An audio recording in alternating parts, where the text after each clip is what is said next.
ઉત્તરાયણના પર્વમાં પક્ષીઓને દોરીઓ વાગવાના બનાવોમાં સતત વધારો જોવા મળતો હોય છે, ત્યારે જીવદયા પ્રેમીઓ દ્વારા પક્ષીઓને બચાવવા માટે ઘણા પ્રયાસો પણ હાથ ધરવામાં આવે છે.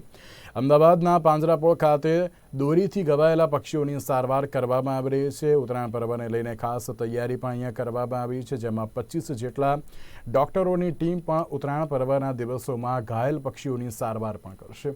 સામાન્ય રીતે સામાન્ય દિવસો કરતાં જાન્યુઆરી મહિનામાં ઘાયલ પક્ષીઓની સંખ્યામાં વધારો થતો હોય છે, જેના ભાગરૂપે જાન્યુઆરી મહિનામાં 40થી પણ વધુ પક્ષીઓ દોરીથી ઘાયલ થયેલ છે, જેમની સારવાર કરવામાં આવી રહી છે.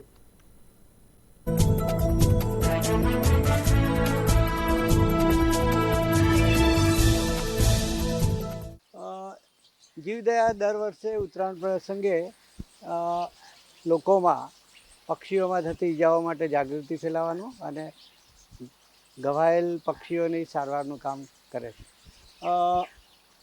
છેલ્લા 15 વર્ષથી આ કામ ચાલુ છે અને આ વર્ષે પણ એ પ્રકારે કામગીરીનું આખું આયોજન કરેલું છે.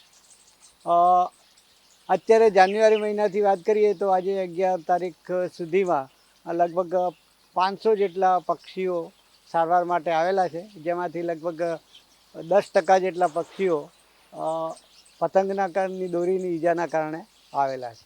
જીવદયા પાસે અત્યારે કુલ 12 ડૉક્ટરો પોતાના કાયમી ધોરણે છે અને એ ઉપરાંત બીજા જે ડૉક્ટરો જેમને ટ્રેનિંગ આપીને આ માટે ખાસ સેવા માટે બોલાવેલ છે, એવા 250 જેટલા વોલેન્ટિયર્સ અને ડૉક્ટર્સની સંખ્યા અત્યારે હાજર છે. આના માટેનો કોઈ આંકડો નિશ્ચિત રીતે તો કહી શકાય નહીં, પરંતુ